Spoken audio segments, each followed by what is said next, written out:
1995 সালে শুরু হওয়া কলকাতা আন্তর্জাতিক চলচ্চিত্র উৎসব সত্যজিৎ রায়, ঋত্বিক ঘটক, মৃণাল সেন এবং বাংলা চলচ্চিত্রের আরও অনেক কিংবদন্তিদের কাছ থেকে অনুপ্রেরণা লাভ করেছিল, যারা বিশ্ব চলচ্চিত্রে অবদান রেখেছেন। তাই এই উৎসব শুরু থেকেই আন্তর্জাতিকভাবে খ্যাতি অর্জন করেছে, তবে কিছুটা পরিশীলিত এবং শিক্ষিত সম্প্রদায়ের জন্য সীমাবদ্ধ ছিল। 2011 সালে পশ্চিমবঙ্গের মুখ্যমন্ত্রী মমতা বন্দ্যোপাধ্যায়ের দক্ষ নেতৃত্বে এই উৎসবের দরজা জনসাধারণের জন্য উন্মুক্ত করা হয়েছিল। তারপর থেকে কেআইএফএফ এর দর্শনীয় স্থান সাধারণ মানুষের কাছে পৌঁছতে ব্যর্থ হয়নি। হাজার হাজার সিনেমা প্রেমীদের হৃদয় স্পর্শ করে, যারা প্রতি বছর বিশ্ব চলচ্চিত্রের উৎসবে ডুবে যাওয়ার জন্য অপেক্ষা করে।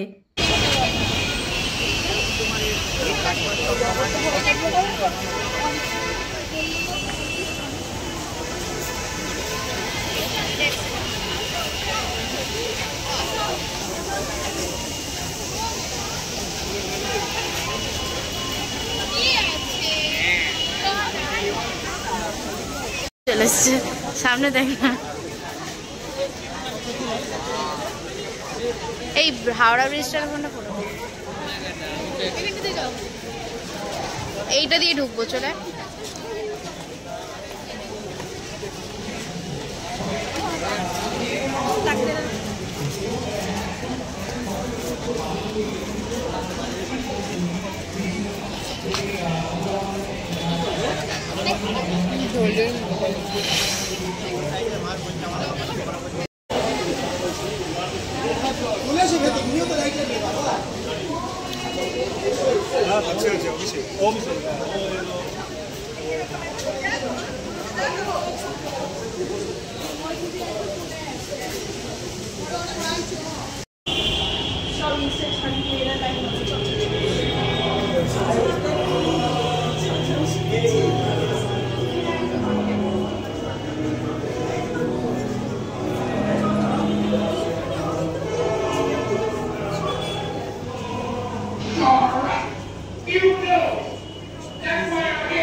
Let's change the words. Next week, by the order of the morning fair, we're going to have 2 or 3 or